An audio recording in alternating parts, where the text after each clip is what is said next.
accept my compliments for allowing us to reserve time and place for this very important motion.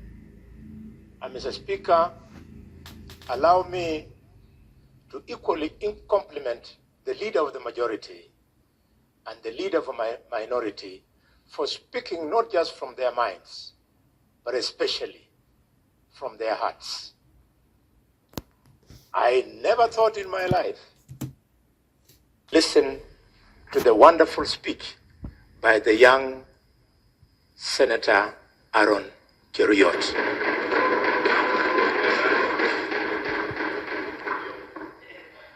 We have been trying to steer this parliament in that direction, and some people wanted to read defiance. No. Listen to the words of the leader of the minority. He is telling the Gen Z that at no time in this parliament have we ever locked anybody from accessing us. They didn't have to lose lives, lose limbs, result in loss of property for them to have an opportunity for a photo session in this house. Every day, the Speaker's Gallery and the public gallery has not only remained open, but it always has people. In fact, there are times, Mr. Speaker, when we are not sitting, the Sergeant at Arms allows people to come and sit in these benches. We didn't have to pay this price. Mr. Speaker, I therefore want to open my remarks by passing my profound, heartfelt condolences to all Kenyans who lost their lives, who were injured, and whose property was destroyed. Mr. Speaker, I specifically missed to sit in this house on Wednesday last week when I should have, because a woman who has been selling me fried groundnuts and oranges in Kakamega, Caroline Shiramba, was shot dead. She sells outside the office of the governor. Mr. Speaker, equally here in Nairobi, a young man from Malinya was shot dead. So these things have come very close. And for those who thought that this was something for a particular set of Kenyans, when I went to visit the victims at the General Hospital in Kakamega, one of the victims was the son of one of my chiefs. He was at the forefront in Kakamega. You saw even the son of the Attorney General of Kenya was also involved. I saw the son of Honorable my brother Junjuri was involved. I particularly don't know where my children were. Probably they were also involved. The only thing that missed was that they were not captured on camera. Mr. Speaker, where are we? 4 things that are unprecedented have taken place. The first one is that for the first time in the history of this country, the president refused to assent to the finance bill. It is unprecedented. 2, Mr. Speaker, the youth did what they did. Some people call it inversion of parliament. Others call it desegregation of parliament. I don't know what to call it. I can only say they did what they did. Mr. Speaker, never in the history of the 4 presidents we have had in this country have they ever contemplated on deploying the military the way we did. Mr. Speaker, finally, you saw across the whole country members of the public torching homes and properties of elected leaders. We are indeed in a bad place, and therefore, as we say in our community, when you are mourning, you don't mourn with shame. We must speak to it, as I wish to do now. Mr. Speaker, we are where we are today because Kenyans hate and are angry with the ongoings in the country. And if we don't speak to them and take action, we will go nowhere. It was never the finance bill. It was simply that the finance bill was a trigger. Why? Because public servants, led by ministers, are very, Mr. Speaker, corrupt. And people hate this, and people are angry. Yesterday, colleagues, I was called by a minister whose name I don't wish to bring on the floor because it's not necessary. And he was very angry with me for the position that I have taken, especially over the weekend in Nabaholo, over corruption in the cabinet. He told me very many strong and bad things.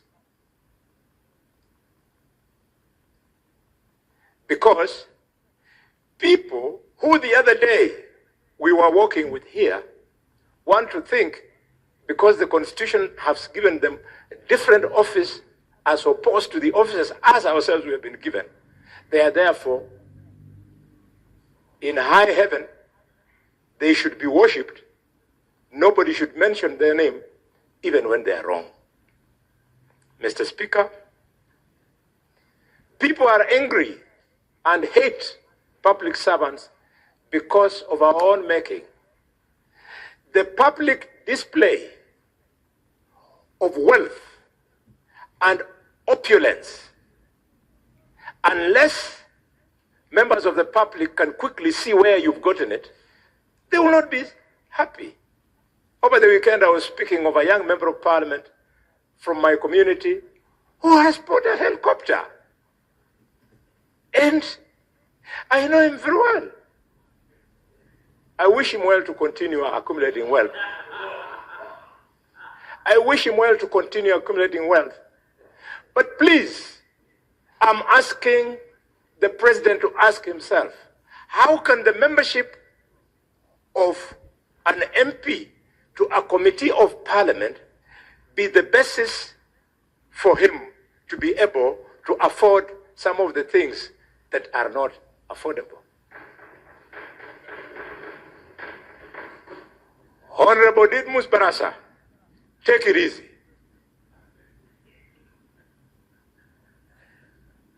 Those helicopters will not change your life. Mr. Speaker, I equally offended somebody whose name I never mentioned in Kakamega over the weekend about this issue of opulence. I just wondered, how would an MP be able to donate 20 million shillings at a Harambe? He was very offended.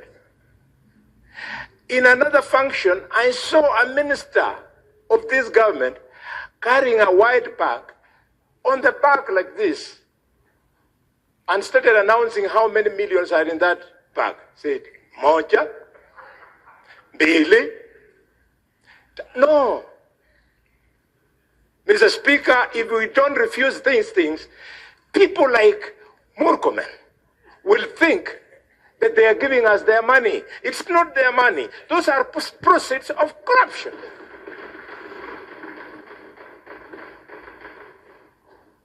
This house is saying no. Because of that anger, look at what our children did.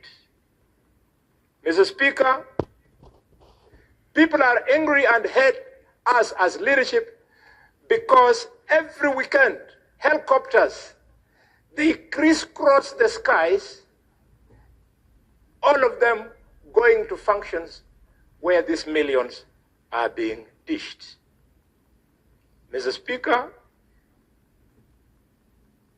the fuel guzzlers that we drive, I know if you go to this parking, Mr. Speaker, you can see the difference between the vehicle four-wheel drive driven by your senators compared to those ones driven by members of the National Assembly. In the parking of the Senate, you see Prados. But in the parking of the National Assembly, you see high-end vehicles that sometimes you only see. And why, Mr. Speaker? Because of an unconstitutional fund called CDF. That unconstitutional fund, the courts made a pronouncement that it was unconstitutional and illegal. How did we respond as Parliament? The National Assembly, without blinking an eye, went and exercised legislative impunity by twisting the act so as to be allowed to continue with that unconstitutional, illegal process. Mr. Speaker, as I speak to these guzzlers, you have seen colleagues. You are there struggling to rush to this Senate, then an MP, then a Secretary General of a political party comes with chase cars, his vehicle having the national flags with a siren, and the police does not arrest those people. The law is very clear on who should actually fly the national flag. The law should be very clear on whose convoy should be cleared with sirens. This is the impunity that is making our young people to turn against us. Mr. Speaker, I want to celebrate the President for the remark he made on Sunday during the interview that he was fielding questions. I did not support the fact that the President was fielding questions. I did not. Because I know that the President has people who are supposed to have fielded those questions. As like the leader of the majority was saying, the responses to security that the President was doing should either have been done by regular briefs by the IG or by Professor Kidura Kindiki. What was the President being put there? Being humiliated by the people of the media. But I celebrate him for accepting that we have wasteful expenditure in several offices in this country. Professor respected Gitu Muigai gave, while in office, a legal advisory opinion on something called the Office of the First Lady. I urge you, colleagues, to go and read that opinion. He convinced me, and those who will read it after me, that the issue of First Lady is actually foreign to our Constitution. As if it's not enough, we had not only have the office of the First Lady, wife of the President, gobbling millions of shillings, we also have another one for the office of the wife of the Deputy President, another one for the office of the wife of the Prime Cabinet Secretary, another one for the office of the governors. I always say, God bless Kenya. If I had that ambition, then if I were to ascend to one of these offices that people think they should have those wives as first ladies, you would check my family. Who will be my wife? Who will be the first lady? Will be my first wife, my second wife, my third? Which one? Those are private family issues that should never be brought in public. I am a student of Michael Kijana Wamalwa. I am a student of George Welime Captain. I never saw Wamalwa's wife or George Welime's Captain's wife address any function, not in Luyaland, not in their constituencies, nowhere else. Their purpose was to make sure that visitors have eaten. What became of husbands in this country? Mr. Speaker, very quickly, because the light is now on, people are angry and hate us because of impunity. The impunity you are seeing, that we have a director of public prosecutions who, from Monday to Friday, sits scheming on which language and which law to use so as to help people who are politically correct, criminals who have court cases, to be released. I don't know if that is why. I don't know if that is why we separated the office of the Attorney General from the office of the Director of Public Prosecution and made it an independent office. Not only from Kakamega, but the DPP is my sister's son from Malinya there.